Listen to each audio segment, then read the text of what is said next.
매일 아침 하루를 시작하면서 하늘을 바라보며 묵상을 드립니다. 오늘 나에게 하나님의 은혜 가운데서 하늘을 내 것으로 가질 수 있다면,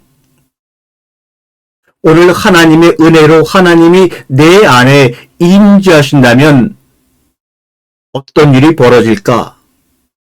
그 하늘과 하나님을 내 안에 임재로 함께 하기에는 여러분이 스스로도 아시나요? 너무나 작은 내 가슴은 터져버릴 것 같은 느낌이 막 충격적으로 다가옵니다. 그 하늘을, 하나님을 내 안에 모시기에는 너무나 세상에 잡다한 것으로 내 안에 채워져 있기에 그분이 과연 내 안에 들어오셔서 함께 하실 수 있을까? 가슴이 두근거립니다. 이 두근거림이 확장되어 나에게 경이로움과 감탄력으로 오늘 하루를 출발하게 만들어주는 근원입니다. 지금 시대는 인공지능 시대다, 이렇게 얘기합니다. 이 인공지능 시대에는 어떤 믿음의 답을 갖고 사는 세상이 아닙니다. 이제는 우리가 성경을 신약 성경도 헬라어 원문으로 자세히 읽다 보면 복음서에도 예수님은 질문을 하셨지 답을 말씀하신 적은 별로 없습니다. 무슨 말입니까? 이제 인공지능 시대를 살아갈 때는 예수님이 말씀하신 그 말씀이 우리에게 주시는 답이 아니라 우리에게 던지신 질문이라는 사실을 깨달아야 합니다. 주님이 우리에게 질문하셨습니다. 우리는 답을 하는 가운데서 다시 주님께 질문을 드리는 이 질문이 핵심인 시대에 우리가 살고 있습니다.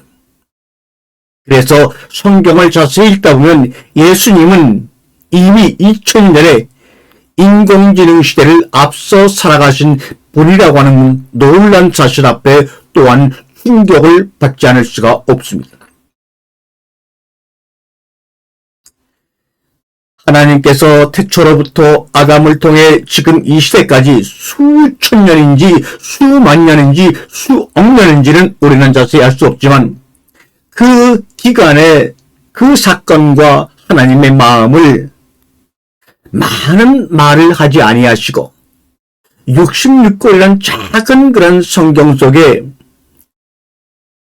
세세히 기록하지 않음으로 인해서 우리는 상상하게 되고 그 문자와 문자 사이에 보이지 않는 행간을 읽게 되는 것입니다. 수천 년의 시간이 지나가도 창조주 하나님과 피조물 인간 사이에 수많은 서사와 이야기를 나누려고 하시는 아버지의 마음이 성경 문자 행간과 행간 사이 빈 공간 사이에 드러나는 것을 발견할 때마다 얼마나 놀랍고 경이로운지요. 만약 그렇지 않으면 아예 하늘 언어로 아니면 마음에 이해시키셨겠지요. 그러면 알고리즘에 따라 움직이는 인공 탑재 인간이 되어버리고 말았겠지요.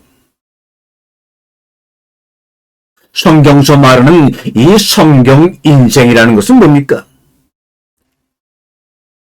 사랑이 뭔지 배우러 온 것 같습니다. 이번 2024년 노벨 문학상을 받은 여성 작가, 우리나라가 자랑하는 한강 씨가 스웨덴 시상식에서 이렇게 말하는 것을 들었습니다. 내가 글을 쓰고 소설을 쓰는 그 근력은 바로 끊임없이 질문하는 것이다. 그 질문의 종착지는 사랑을 향해 가는 것이라고 이야기하는 것을 들었습니다. 맞습니다. 마찬가지로 성경 속에서 그 말씀 안에 살아가는 우리들의 인생은 사랑이 뭔지 배우러 온 사람입니다. 그래서 끊임없이 질문하고 질문해야 합니다. 성경 속의 이야기라고 하는 것은 사랑이 뭔지 배우러 온 우리에게 들려주시는 서사십니다. 사랑은 끝나지 않습니다. 하나님과 우리 사이의 만남이 끝나는 경우는 있어도 사랑은 끝나지 않습니다. 그래서 아랍의 룸이라고 하는 유명한 시인은 이렇게 얘기합니다. 옳고 그름에 관한 선과 악에 관한 생각들 너머에 들판이 하나 있다오. 우리 거기서 만납시다.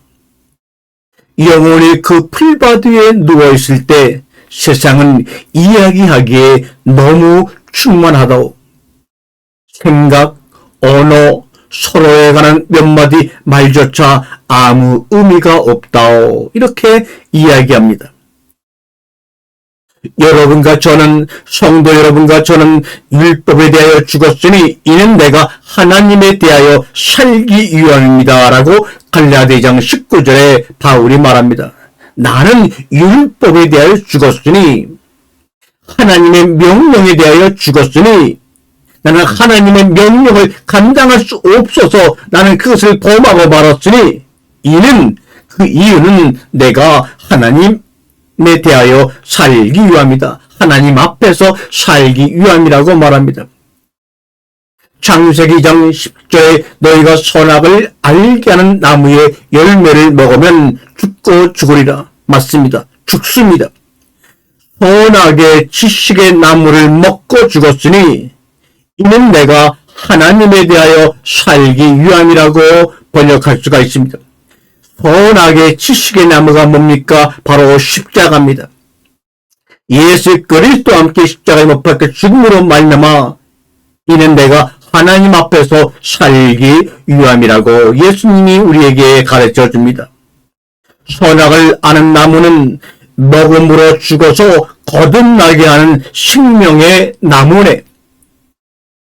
선과 악을 아는 나무와 생명의 나무는 둘이 아니라 하나네.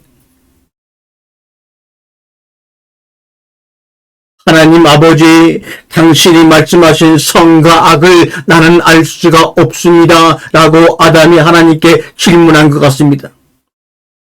성경에는 기록되어 있지 않지만 말입니다. 그런데 인간의 인식으로, 인간의 지식으로, 선악으로 내가 살아서 이해하고 순종하려 하면 할수록 불순종할 수밖에 없는 겁니다.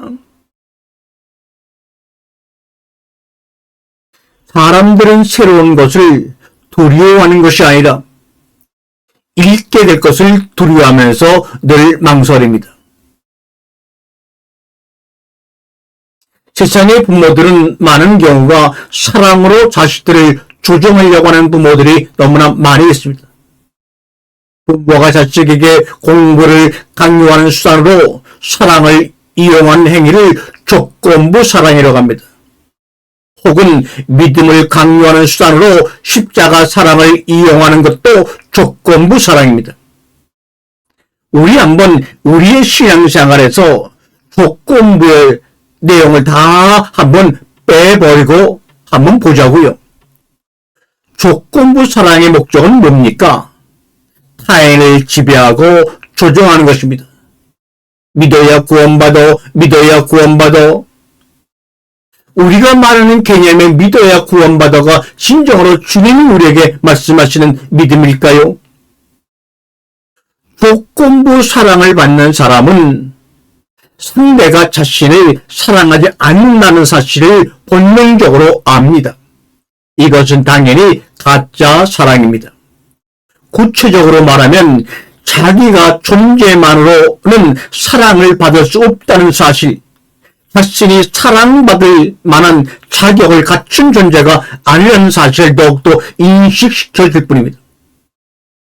어떤 장점 때문에 그 사랑받을 만해서 사랑받는 경우 언제나 마음속에 의심이 남습니다. 무조건적인 사랑은 모든 인간의 가장 철저한 갈망의 하나요 본능입니다. 하나님이 우리를 지으셨다고 해서 피조물인 우리는 도구가 아닙니다. 자식은 도구가 아닙니다. 로봇가 아닙니다. 믿습니다라는 맹신자의 거짓말, 또 하나의 가짜 사랑입니다. 광신적인 사랑, 우상 숭배적인 사랑입니다. 이기적인 사랑, 변덕스러운 사랑일 뿐입니다. 사람에게 값을 매기는 자본주의, 사랑은 받은 만큼만 주는 것, give and take. 자식을 수리하고 개조한다. 그러나 진정한 사랑은 사람을 살게 합니다. 그래서 하나님이 바라보시는, 우리 예수님이 바라보시는 그 눈빛 속에 담겨있는 우리는 이렇게 말합니다. 너희는 참으로 보기에 좋았구나. 우리를 보시고 보시기에 좋았다라고 말씀하시는 그분 앞에 우리의 조건적인 사랑과 믿음을 다 내려놓아야 합니다. 우리 주님의 날카롭고 자애로운 두 눈길은 선과 악을 다 끌어안고 품으시는 분입니다. 그게 바로 여호와의 은혜를 입었더라 라고 하는 말입니다. 즉 주님의 눈 속에서 은혜를 보았다고 하는 노아처럼 주님의 눈 속에서 은혜를 발견함으로 말미암아 아무것도 한 것이 없지만 홍수 가운데 구원을 받은 그 노아를 믿음이 온전한 자라고 칭하여 주는 것이고, 주님은 그를 사랑하여 주시는 것입니다. 주님이 바라보시는 참으로 보시기에 좋았더라. 날카롭고 자애로운 주님의 두 눈길은 선과 악을 다 끌어안고 품으십니다. 그게 바로 여호와의 은혜를 입었더라. 다시 말하면 주님의 눈 속에서 은혜를 보았다라고 하는 노아의 삶이요 우리의 삶이 되기를 주님의 이름으로 간절히 기도합니다. 아멘.